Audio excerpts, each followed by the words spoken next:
can always tell when a streak's going to come to an end. You win a couple of games, you probably shouldn't. There are teams out there that could use that quality of playoff goaltending. All right, Ray, you ready to do this? Yep, let's go.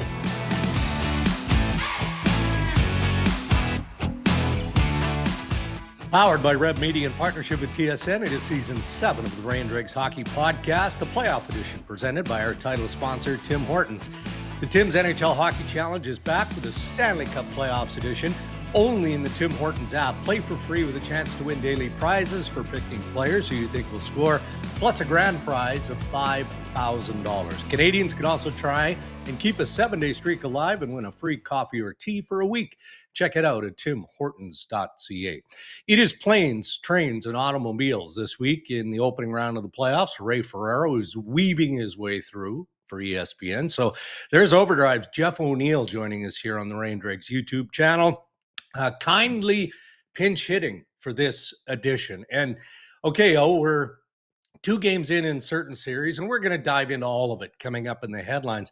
But the one takeaway for me to the early goings of each series is the pace of play. And I shouldn't be surprised by that. It's the Stanley Cup playoffs. It's supposed to be like this every year, but it's not like this every year. But the pace and the intensity so far across the board has been incredible. Dregs, we sit on that panel a lot of nights, and for whatever reason, we seem to get some duds of the 26 games or whatever we do. We get some duds, but I was thinking about it the other night watching it, and the hockey's been so good. I was like, you know what? If these guys want to kind of settle into the season, and I know this year was kind of an anomaly. It was a difficult year with the Olympics. The schedule is condensed. I was like, if they can give me this in the playoffs every year, I'll almost put up with a lackluster regular season because it's so good. It's so entertaining, and just the intensity. And I love it because the guys truly understand what's at stake. And it's like, Yeah. I've always said, Dregs, and somebody told me this, I think it was my dad. He said, of all the 4 major professional sports, the National Hockey League is the one that the difference between the regular season and the playoffs, it flips completely. If you look at the NBA or baseball or basketball, it doesn't flip like that. But the NHL does, and it's really entertaining. It's been awesome to watch. Do you remember a cast of younger players being more impactful right out of the gate? You know, I'm talking about obviously Slafkovský with a hat trick with Montreal the other night in the opener of that series. Logan Stankoven has been a constant for the Carolina Hurricanes through 2 games. Wyatt Johnson, a big game because Dallas needed that to even the series, and on and on and on it goes. I mean, it doesn't feel like the moment is too big for these young guys. Dregs, I think that, a lot was made when, older guys like myself, they see these guys come in and all the talk is, well, they played 2 years, they have some kind of good seasons, and all of a sudden they're rewarded for it. But these guys are almost treated like, training like, and they know what the deal is when they're 14 years old.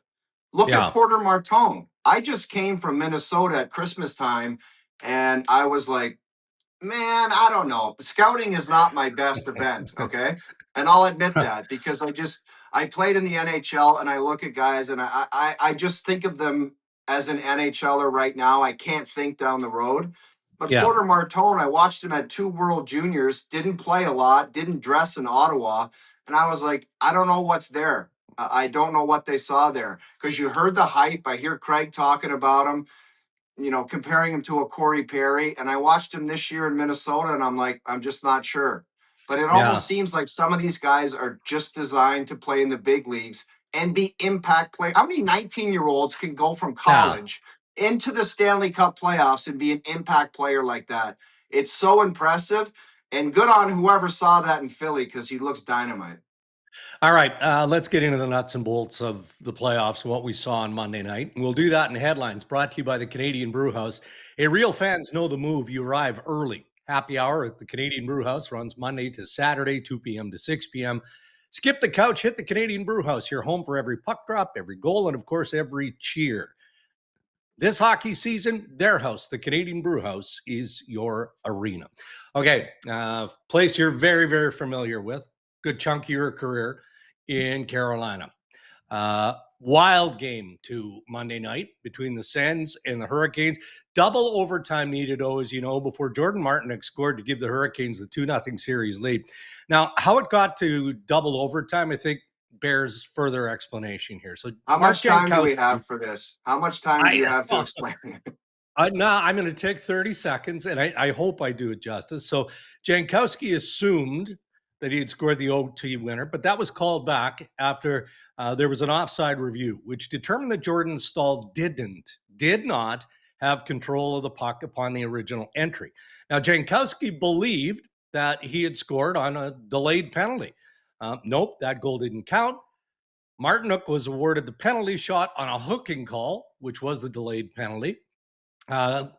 Linus Ullmark makes a huge save on Martinook, and the game rolls on before the hockey gods smile down on Martinook, who felt terrible for not scoring the winner on that penalty shot. Instead, he does get the game winner in second overtime period, 13:53 in. So let's unpack this because it was complicated, if not messy. I want your view, first of all, on the offside review on Jordan Staal. It wasn't a possession issue.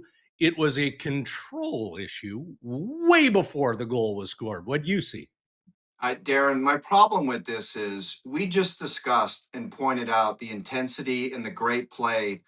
And all people will be talking about today, including you and I, is this situation that took away from the great play. It's too nitpicky to say, I don't know. It's just hockey. Why do we have to break it down? The guy's got the puck on his stick or close to it. Are we going to slice and dice this and say he has to have full control? So a great play, a potential great play. And I didn't even think it was offside, Darren.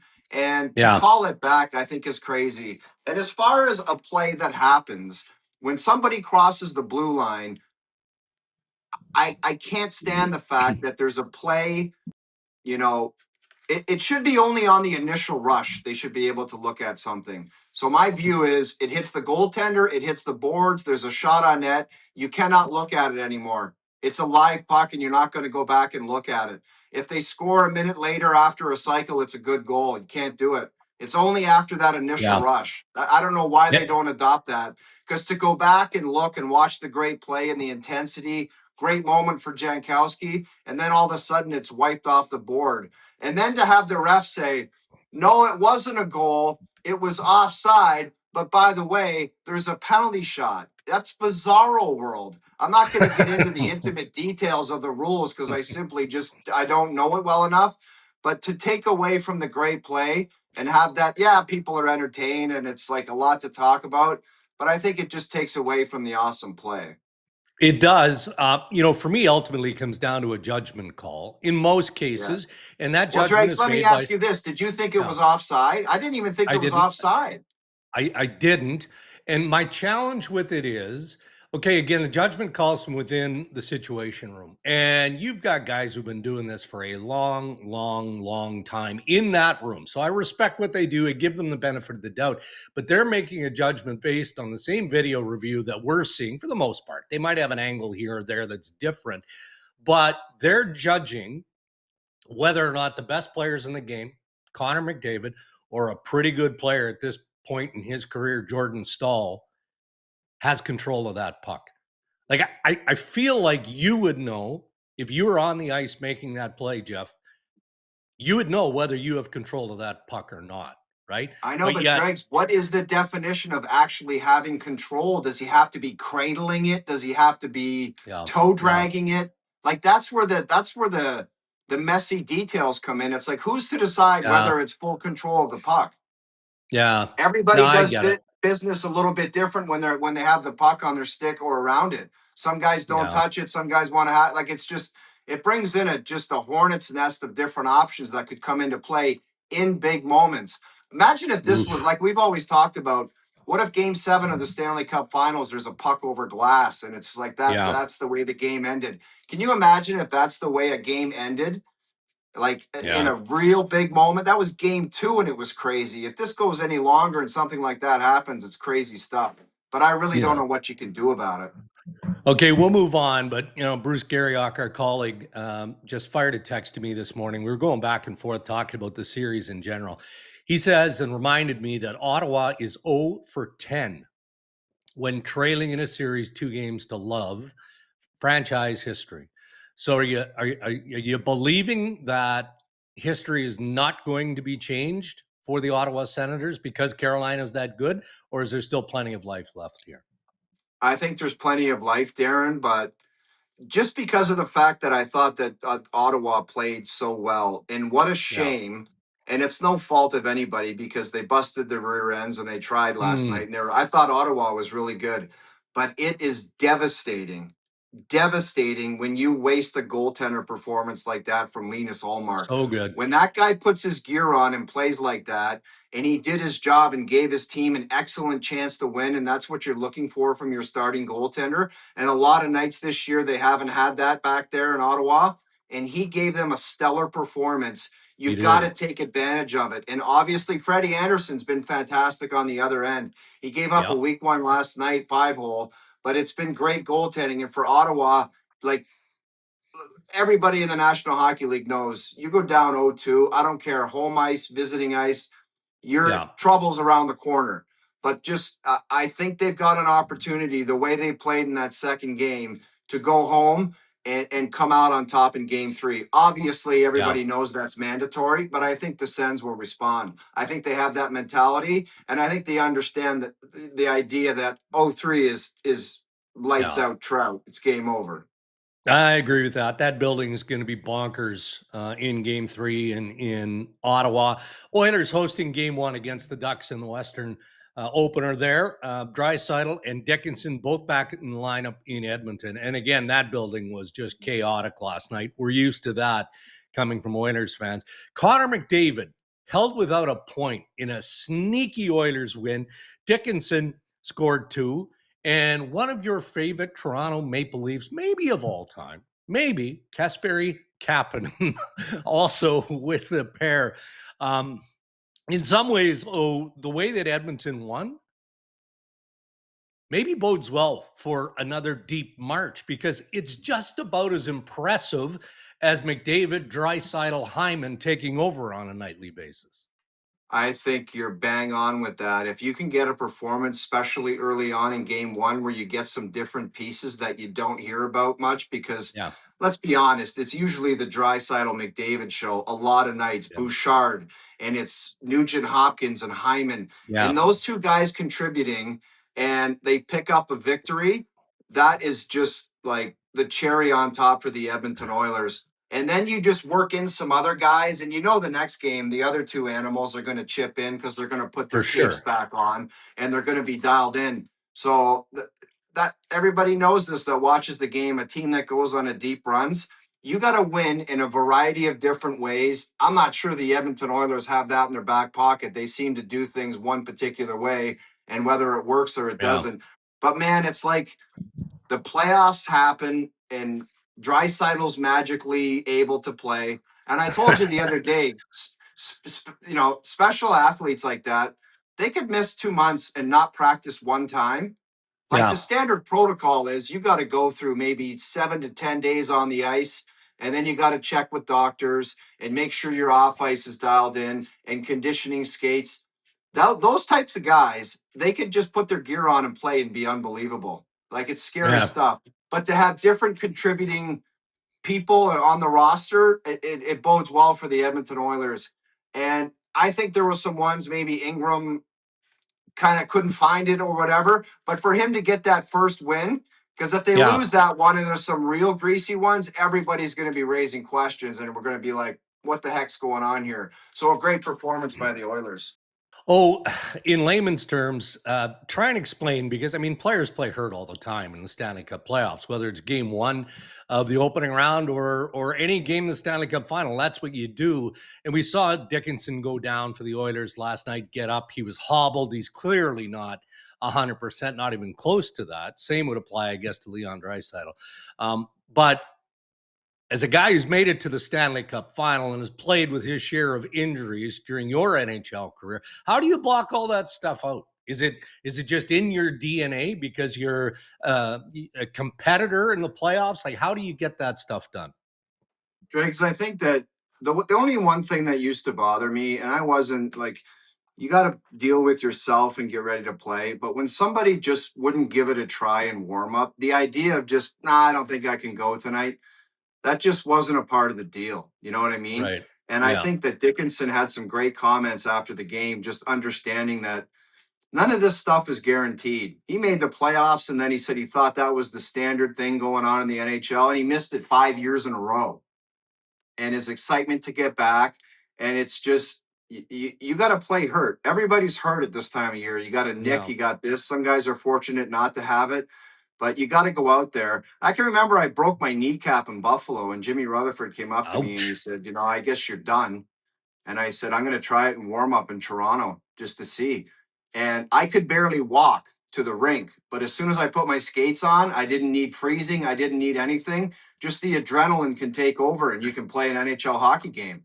After, it's kind of weird how you take your gear off and you can't That's walk. incredible. Yeah, but you can play the game. And I played like 5 games. We got eliminated from the playoffs and then I shut it down. But all I ever thought from guys was like, you got to at least try.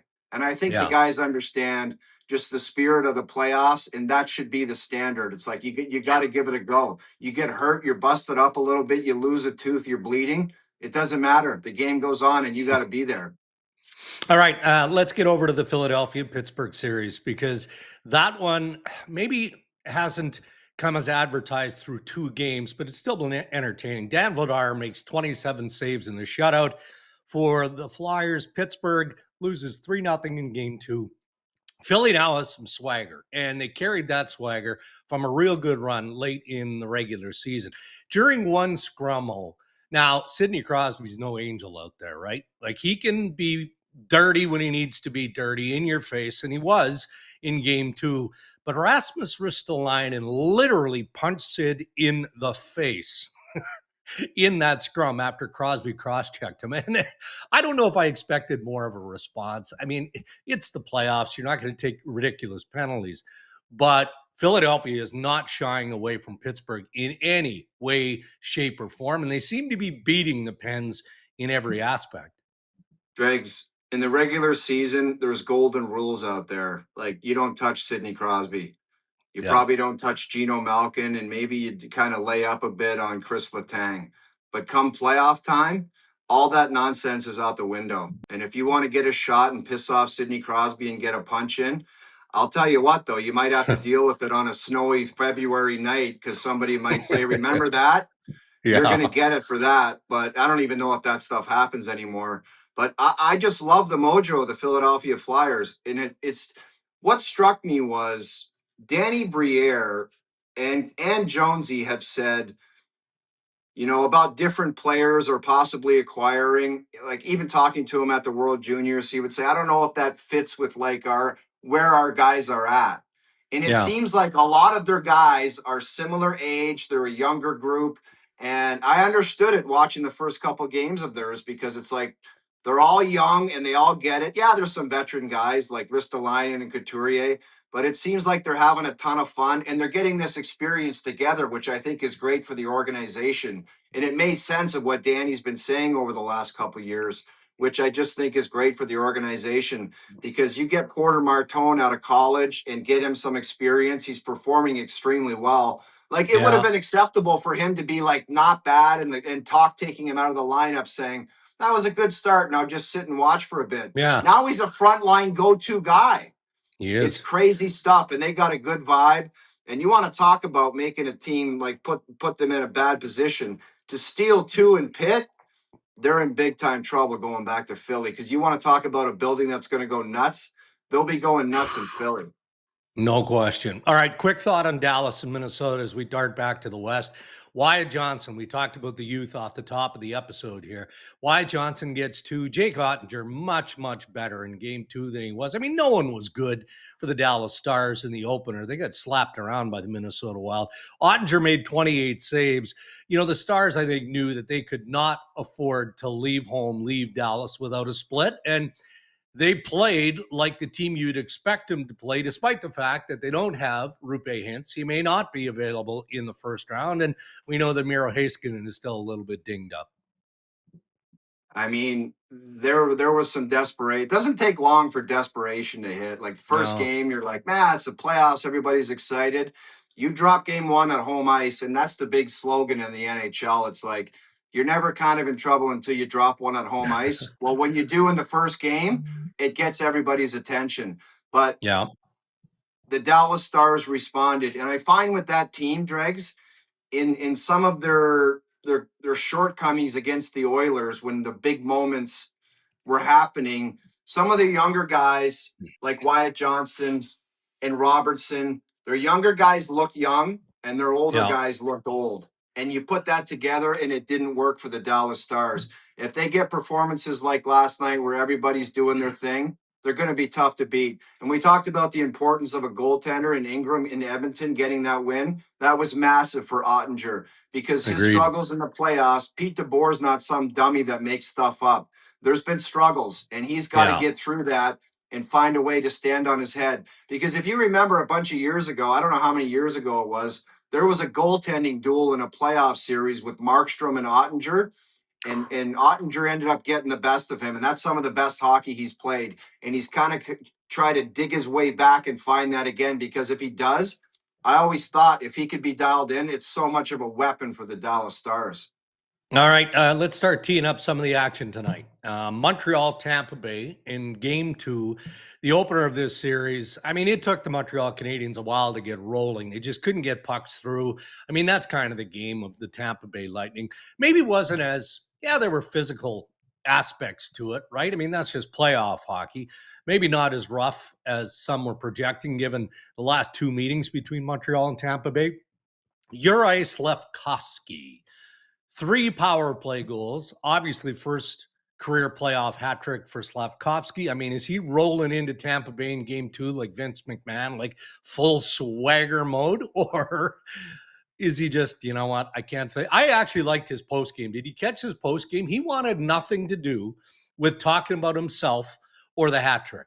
All he cared about was the fact that they found a way to win in enemy territory and was already looking forward to tonight's game in Game 2. What a story he's been, Darren. Watching him in his first couple of years, there were nights, and I know Marty St. Louis kind of put him on the fourth line to send a lesson to say, you're not owed anything. First overall pick, we don't care. If you don't perform and you don't work and you don't play, you're not just going to be in a situation that's gifted to you. You got to earn things. And he has matured and he's become a game breaker. And like you look at a big body like that with hands, they are so effective in the playoffs. And if he can just be predictable, and always go to a guy in Detroit, was, you know, they had Fedorov, Kozlov, Shanahan, Yzerman. It just went on and on. Yeah. But the one guy that was predictable, that was a pain in the ass, was Thomas Holmstrom. He was a big body, and Slafkovsky's got more skill than him. He was a big body that just went to the net and he caused massive problems and he was really effective. So you add the plus skill on Slafkovský and he can be that guy because everyone talks about Caufield, Suzuki, Demidov, some of their skill up front. He can be the guy that drives the bus, man. A big power forward like that. If he can be a presence on the forecheck and put some fear in the defense core of the Tampa Bay Lightning. I did like his comments after the game, Darren, but that Montreal Canadiens team, they would be very foolish to not understand that if any team is going to respond and know the importance of the second game, it's the Tampa Bay Lightning. Tampa's no dummies. They're battle tested, man. They're cup champions. Their coach really knows how to get them going and respond. They will bring their best stuff tonight. They will be fighting for their lives tonight. And if Montreal can really understand that and even take their game up another level to say, we don't care what your response is. We're not afraid of how battle tested you are. We're going to come at you because we want to go back to Montreal up 2-0. That would be the best mentality and it'd be fun to watch. Hey, look, I mean, similarly to what we talked about in the Oilers and the depth prevailing for the Oil, you know, you go deeper in the lineup in Montreal, you get a repeat performance from that line with Josh Anderson and Jake Evans. And now Tampa Bay has a problem. I mean, Josh Anderson is 6'3", 225. And when he's healthy, he can shoot it, he can hit, he can make things really, really uncomfortable for that big Tampa Bay D. I love people like that getting recognition come playoff time because there's a lot of talk about skill and puck possession. You Yeah. look at last night, Garnet Hathaway scored a goal. I love that guy. He shows Yeah, up me every too. night. He plays Yeah. hard. He can fight and he can score a big goal in the playoffs. And he brings a tremendous amount of value to the hockey team.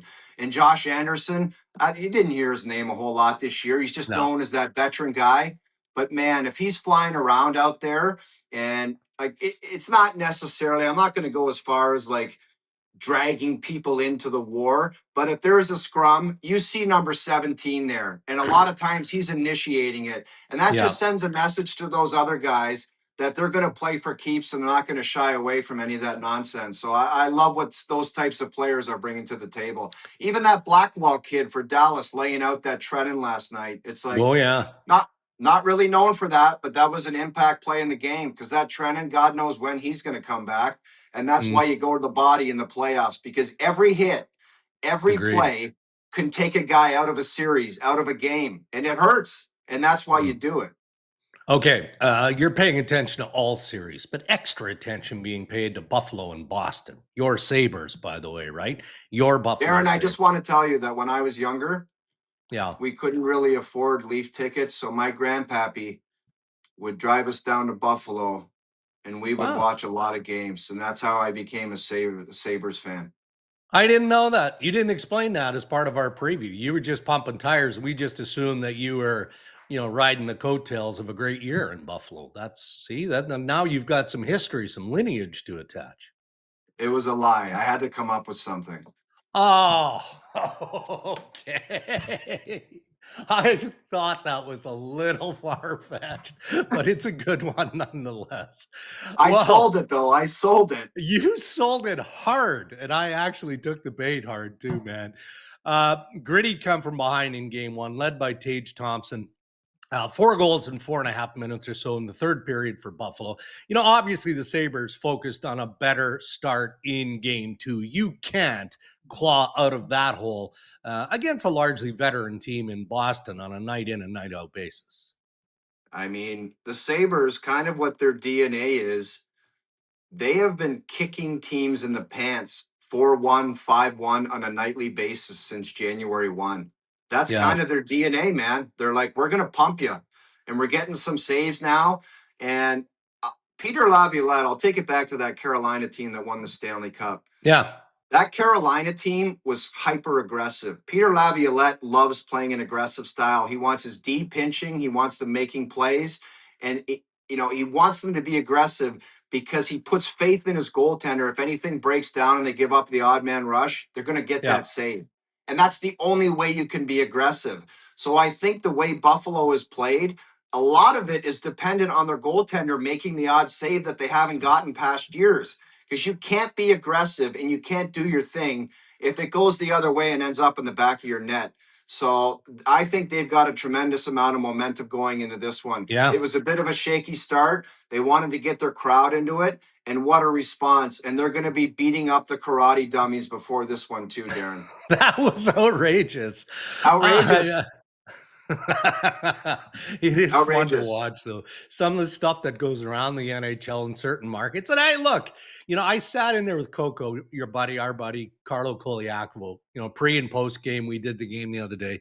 I mean, we were focused on Montreal and Tampa Bay, but as a former Sabre, Carlo is invested. And he is like almost tearing up watching the ovation before puck drop and all the ceremony going on. And I'm sitting there going, all right. I know the history. There's some great stories. One of my old pals, Dale Howarchuk. There's so many things that we could talk about there. But when you have a team that's been kicked in the shin so many years consecutively, get back in there. It becomes more than the team. And it is the fan base and the good people of Buffalo and Sabres fans, that should be enjoying every second of this. I don't blame them one bit for not showing up to the rink when they stunk for so long. No. But I'll tell you what, I know Kevin Adams came out and said there's taxes here, there's not palm trees. But a lot of the old school guys that were former Sabres, anybody can live anywhere in the world. and a lot of guys stay in Buffalo, and they love it there. They do. The suburbs and the neighborhoods are fantastic. The golf is fantastic, and Marty Baron's a great example. He hasn't left. Yeah. Mike Pekka No. hasn't left. Like, guys love it there, and you saw the passion with the fan base, and no one in the NHL deserves to have that moment they had in that building going crazy like that more than the Sabres fans. We'll let you go here in just a moment, Jeff, but you mentioned Lavi back in the Carolina days, but Lavi surfaced in the media. Not that he's been in hiding, right? I mean, since being let go by the New York Rangers, we know that he's eager to get back in it, and he's looking at Rick Bowness, extend his coaching time of the Columbus Blue Jackets. He's watching John Tortorella do what he's doing on the bench of the Vegas Golden Knights, and Lavi still has lots of fire in that belly. You guys had him on overdrive. I just caught some of the clips. How was he? Were there any O-Dog stories? Did he take us back in the day, or was it just strict hockey talk? Dregs, I'm being dead serious here. The first thing I said to Lavi, I said this should probably be a private phone call, but I have way more appreciation for how great a coach you were as a 50-year-old guy than living in the moment being 26 years old or 27 years old. And nice. I said, I know we had some run-ins and I was probably a pain in your ass. And I just wanted to let you know that looking back on things, I look at things in life a lot differently now. And just like he just tries to make you better, man. He brings excitement to the rink every day. He's got great energy. He wants to play an up-tempo style, and he just wants not just myself or Eric Stahl or Eric Cole. He wants the guys on the fourth line to be better, but as an individual, every guy in the team, and he focused on everybody. And I just told him I had more of an appreciation for it at this stage of my life. But I did have one uncomfortable situation with Lavi when I first met him. I had caught wind because Jeff Daniels, who's the assistant coach of the Carolina Hurricanes, he retired in the middle of the season when Paul Maurice got fired. And he instantaneously he was my roommate, and he became my assistant coach when Lavi came aboard. Yeah. So he called me up and he goes, I got to tell you something. I said, what's that? He goes, I know you've never met Lavi, but he hates you already. Ooh. I was like, oh, God. That's tough. So I'm going into meeting Lavi, and I know that he's like, I'm going to, whip this guy into shape or whatever. But it was so uncomfortable. My first interaction with him, we were at the coffee machine in the locker room. And he goes, hey, Peter Laviolette. And I go, Lavi, I just got to tell you, man, this is awkward, but you have a giant booger in your nose. And you guys... So that happened. He probably hates my guts for bringing that up. And then the second day I walk in, he's by the coffee machine. I said, Lavi, you're flying low, bud. You might want to fix that. So I knew, I just had to tell you know what I'm like. I just tell people stuff like that. And he must have thought, I literally can't stand this guy. That was my first interactions. You have a giant booger in your nose, and you're flying low. And day 3, your socks don't match, and you find out he's colorblind? Is that what it is? Dregs, I was smart enough on day 3. I didn't even look at him.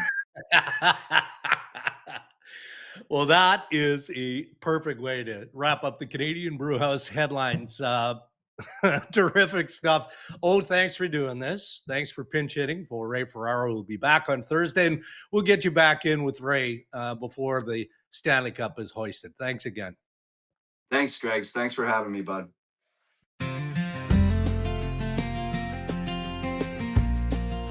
It feels like Tim Hortons has always been part of my routine, certainly as a dad, as a coach, or taking my kids to the early morning hockeys. Had to go through the drive-thru and get my cup of coffee and get the Timbits for the kids. Can I get a medium coffee with milk, please? Then even driving into studio now at TSN.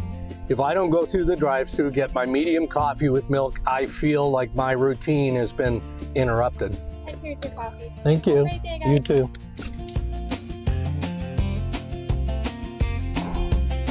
Only way to start a day.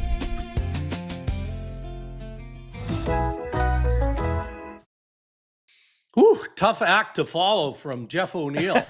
I wouldn't even try, Drugs. I wouldn't even think about it. Yeah, from the O-Dog to Chris Zabunya, who's joining us here to take us through the Tim's Hockey Challenge. Ray Ferraro did, in fact, send in his playoff picks. I mean, it wasn't a concession.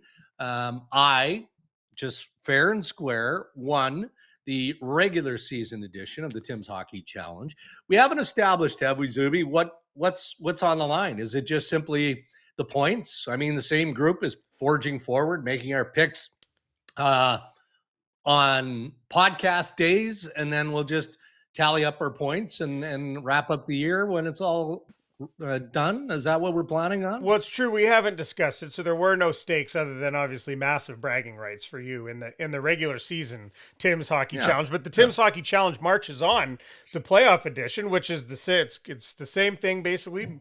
Very easy to get in, make your picks. But I think we should. This not night one of the playoffs, but night one of us picking. I think there should be some stakes. I think we'll have to, we can announce it maybe on Thursday, but I think we got to get it going in the chat. Maybe anybody watching the show can drop something in the comments if they have ideas of what the stakes could be. But I'm excited. I'm going to play mine head to head with you guys as well. So we can keep a better track of everybody. And maybe Randine should have her own, Randine Rashog should have her own spot in the standings as well as we forge forward here into the playoff hockey challenge. Do you want to reveal our picks for tonight? I think so. Why not? Yeah, well, we'll start with Ray. And by the way, Ray's in transit. That's why he can't join us. I guess between Pittsburgh and Buffalo, he's making his way over to Buffalo for the Bruins and the Sabres in game 2. So as I said off the top of the episode, it literally is planes, trains, and automobiles for Ferraro. So start with his 3 selections, and then you throw out yours, and we'll wrap up with, did Ryan submit? I don't know. Randine, have they? Not yet. They haven't yet. Well, okay. They have to do it. Well, we'll just work with what we have. We'll work with what we have. Yeah, so Ray picked in bucket 1, he's got Valeri Nichushkin of the Colorado Avalanche. He's got Jack Quinn in that second bucket, and he's got Yoel Armia in the third. And I'll do mine. I've matched him. I did his third bucket. I took Ray's advice strategy. I worked backwards, so I got Armia in that third bucket as well. In the middle, I'm going to do mine backwards. In the second bucket, I've got Josh Norris, and up top, I've got one Logan Cooley of your Utah. Oh, excellent stuff. Okay, so I will start in the third bucket as well with a brief explanation of a oops. So I was looking at Nick Dowd, and I was looking at Yoel Armia. Dowd isn't. He's just not a goal scorer, right? So I thought I had selected Armia, and I was so focused, and this is why I'm not picking from the third bucket moving forward. Okay, so I move up, I make my selection thinking it's Armia. I go to the bucket 2, I take Jack Quinn, so Ferraro and I with the same number 2. Yeah, and I move up to number 1, and I take Braden Point. Somewhat quiet in the opener. Brandon Hagel had a nice game. Jake Gensel was terrific for the Lightning in game 1. So now I've got, Quinn number 2, Braden Point number 1. I hit submit, and I look down, and I did not take Yoel Armia. I don't know if my finger slipped or what happened. I took Braden McNabb, defenseman for the Vegas. It's possible he could powder one off a leg in front or something like that. So I'm not confident, but I'm also going to own my mistake. How's that? It could happen. They're always trying to make you work in that third bucket. So there's an element of luck involved as well. I don't think that's not an outrageous choice. I don't think of who's available. All right, buddy. Okay. Well, I'll look forward to revisiting all of this on Thursday, and I'm sure Ray will be primed, and by then Ryan will have opportunity to submit, and Randine will get her picks in, and we'll all be one big happy family again. Thanks, Zuby. Yeah, no problem. All right, Chris Zabunya joining us as he always does for the Tim's Hockey Challenge, and as mentioned, Ray Ferraro will be back on Thursday for another episode of the Ray and Dregs Hockey Podcast. Thank you to Jeff the O-Dog O'Neill, from TSN and Overdrive for stepping in and helping us out on this edition. Man, the playoffs are fun. Tons of intensity in round one of the Stanley Cup postseason, and that's not going anywhere anytime soon. So enjoy it all and get ready for another episode Thursday, we believe. And until then, stay safe, everybody.